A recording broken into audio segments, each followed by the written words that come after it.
Hey everybody, welcome back to Beyond Profit, a global perspective. In previous videos, we talked about liberalism and mercantilism, two other major theories of global trade and international political economy. And with liberalism and its emphasis on making money, and mercantilism with its emphasis on power and security, we've kind of lost the plot a little bit on something that's really important, and that is, what's the status of people? What's the status of the laborer in all of this? And in the last couple of videos, we've been asking about that, right? We've talked about the trouble with globalization, we've documented global disparity, so increasingly now we have a concern with the poor, with the laborer, with the everyman, if you will, the every person. Maybe international political economy and global management should pay more attention to those kinds of things. In this video, we're going to take a much more critical and honestly uncomfortable look at global trade. We'll explore the Marxist perspective. Oh, that's right. Ooh, Karl Marx. I just mentioned Karl Marx. Ooh, should I be scared? I don't want you to be afraid. This is going to be interesting. Hopefully this is going to be fun. We're going to briefly revisit comparative advantage and ultimately ask whether or not the system is fair, or as neutral maybe as it claims to be. So we're going to do that right now.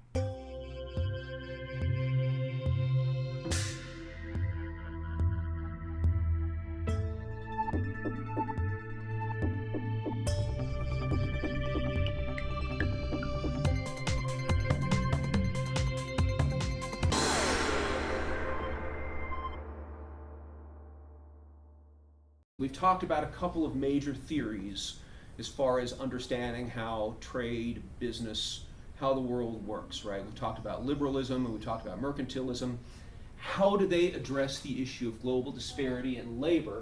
You know, these theories assume that businesses and people benefit from the pursuit of money, like in liberalism, or the pursuit of security and power, as in mercantilism.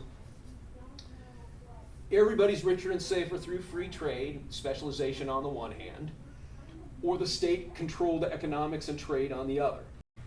So I want to introduce a third theory of global trade that talks about the thing that we haven't been talking about so far in this section, but we've been talking about today, and that's people.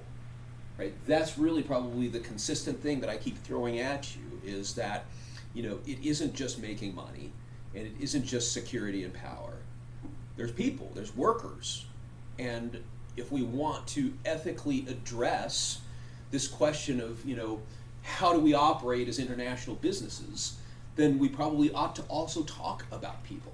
And we ought to have a theory that addresses the needs of workers.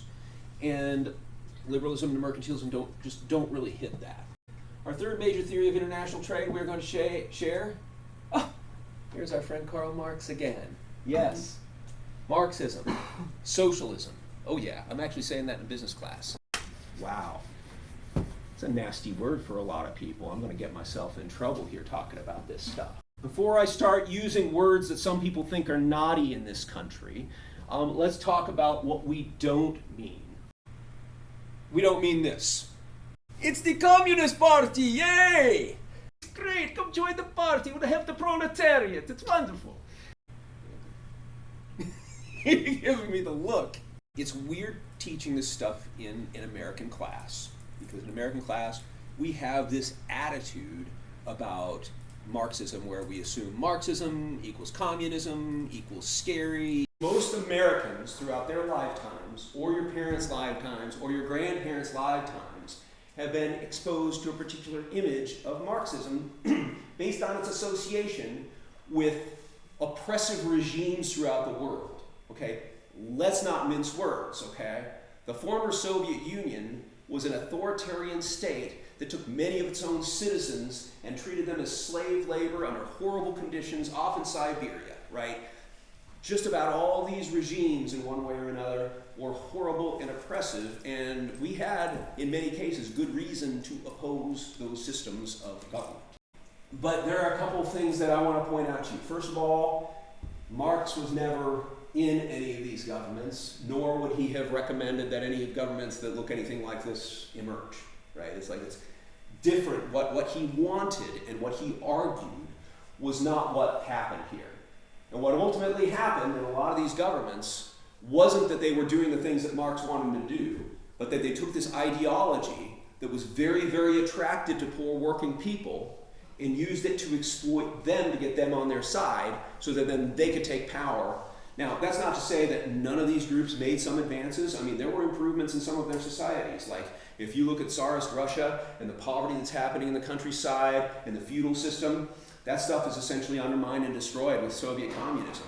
And they achieved full employment and people were able to take care of themselves. So, I mean, there are some things that happen that aren't bad for everybody. But keep in mind, we're not talking about regime type when we're talking about Marxism, communism, anything like that. We're talking about theory, and we're talking about economics, right? Likewise, the kinds of policies that these guys put out there are, again, not consistent with the kinds of things that Marx would necessarily argue. Some yes, some no, but we can go into that in some level of detail. And I have this nice picture over here of sort of like what the Europe looked like after World War II. And that is, it's sort of the Iron Curtain, right? So you had the Soviet Union, who really was occupying or dominating major areas of Eastern Europe. And so yeah, it was seen as a threat. And so a lot of times the way that we interpreted what the Soviets were doing were through ideological lenses, but also as potential threats to our security. It's important to remember that there's a difference between what you have been told and the way you have been raised and what is actually in here. So why do we bother talking about this stuff in an international business class? There are many countries that utilize socialist policies or have political parties that promote socialism.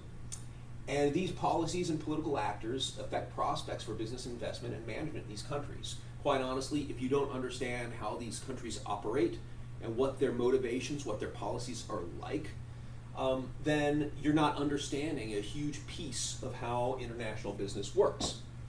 And keep in mind, there are some very wealthy, very effective governments out there that operate on socialist principles or have socialist parties involved. Like Denmark is considered to be the happiest country in the world, $20 minimum wage, 33-hour work week, free university, free childcare, free health care. Those are all socialist things. How does that work when you're a business and you're going into a place like that? Those are interesting questions. Another reason why I want to go into this is because of Marxist theory. It's the source of theories that describe trade relationships between rich and poor countries, okay? I mean, liberalism isn't concerned about rich or poor countries, it's just concerned with everybody specializing in making money. And mercantilists may be concerned with rich and poor countries to the extent that I will hoard my stuff so I can exploit that poor country over there, right? This is different, right? This is about like, what are the relationships like between these countries? And it's an explanatory theory. Helps us understand the motivations of international actors and consider the practical and ethical implications of government and business global policy. I'm going to give you a rundown of Marxism. It's like my 5-minute primer on Marxism, because most Americans don't really know what it is, even though they think they know what it is. And this isn't necessarily just what Marx wrote about. There are many other scholars, but this is sort of, I think, a good sum of what this is all about. If I had a real Marxist in the room here with me, they would probably get really angry with me and say, oh, it's more complicated than that. I don't care, right? We're just going to like do the quick and easy version that will get us through this talk. So Marx is first and foremost taking on free trade and comparative advantage and issuing a critique. Marxism argues that free trade and comparative advantage generate wealth efficiently. Okay, stop right there. That is, everything we talked about, he says is true. But it results in disparity. Whoa. So in other words, if you remember that chart that I showed you last time about how over time, comparative advantage, everybody makes some money, but the lines go like this, right? That's all Marx, okay? That's basically him tearing apart another philosopher, Ricardo, who basically explained why comparative advantage was awesome, and he's basically saying, yeah, it's awesome, but look at what's happening. He's one of the economists in the 19th century who discovered that it's like, yes, everybody gets richer, but everybody doesn't get the same rich, right? The people at the top benefit at the expense of the people at the bottom. He argues this produces a number of short-term and negative consequences. That is, that people are going to be exploited, and people are going to get, they're going to be worse off for the system, and you name it. But there may be some positive social change in the long term. If people bind together and get politically active, they do something to change their system, then maybe things can get better for them. These are some things that Marx argues. The rich and the powerful exploit the poor and the weak, leading to violence. Is that controversial? Okay. The political system will fall apart unless the workers and the less economically powerful are assimilated into the economic system. Right? So in other words, you can keep beating down people for a long, long time, but sooner or later people are going to pick up their pitchforks and get mad and start demanding change. And if they're not incorporated into that system, then there's going to be violence. There's going to be revolution. Now this part is a little more controversial because historically speaking, there's usually some powerful elites and a really strong military that would be willing to crush anybody who rises up and protests or causes trouble. But his argument is that it's an unstable situation to keep things like that. It can't continue forever. Somebody at some point is going to rise up and cause trouble if you keep exploiting that group of people. Now, the possibility of this happening, by this happening I mean the possibility that people are actually going to pick up their pitchforks and their guns and try to change things, not very likely. It's structurally unlikely for all of the reasons that we just talked about. When I asked you guys, what do we do about all this? And you're throwing up your hands, that's the way most workers are too. They're I don't know what to do about this. They're just going to keep screwing us over and over and over. The whole system favors rich and powerful people. So it's super hard for poor people or the working class or whoever's on the bottom. It's hard for them to get organized, right? They don't have the time, right? We talked about that before. They don't have the money. They don't have the guns or the weapons or any of those resources, right? So his argument is it's a long shot. This may happen either through revolution, that is people picking up arms and overthrowing the government and doing something different, or evolution, that is government adapting to the demands of people and trying to bring them into the system so they don't cause much trouble anymore. So they're part of the economic system. Now, he argued that revolution was the most likely thing, that the capitalists are not going to help out these people, right? But other people who followed his line of thinking said that this evolution line is something that is possible. It's funny because a lot of people think about Marxism as this sort of oh, it's so utopian. This is not really utopia. This is pretty hardcore. It sucks, but it's true sort of assumptions. So Marxists hope that communism may someday come, but in the interim often support socialist policies to empower the poor. That's another thing also about Marx. So Marx, like I said, writing in the 19th century during the Industrial Revolution, he actually thought, incorrectly, that the most likely places that we're going to end up with socialism or maybe communism would be places like America and Britain. And the reason why, and not Russia, and the reason why not Russia is that Russia's poor. Russia doesn't have anything. And because of scarcity of resources, people are going to continue to hoard those resources and fight, and there's going to be a few rich people trying to hold on to those resources and exploit people, which is exactly what happened after the Russian Revolution, by the way, long after he died. But it was more likely to happen in Britain and America. And the reason why is because we were on a capitalist track, and you have to follow capitalism as far as it's going to go. And capitalism is a get-rich track, right? Everybody's going to make lots and lots of money over time. And sooner or later, you have to have enough of stuff that people are going to be willing to share it. Because if you don't have anything, nobody's going to be willing to share anything, right? So capitalism produces this wealth that allows people to be a little bit less insecure about the sharing part of it. I'll give you a great example, okay?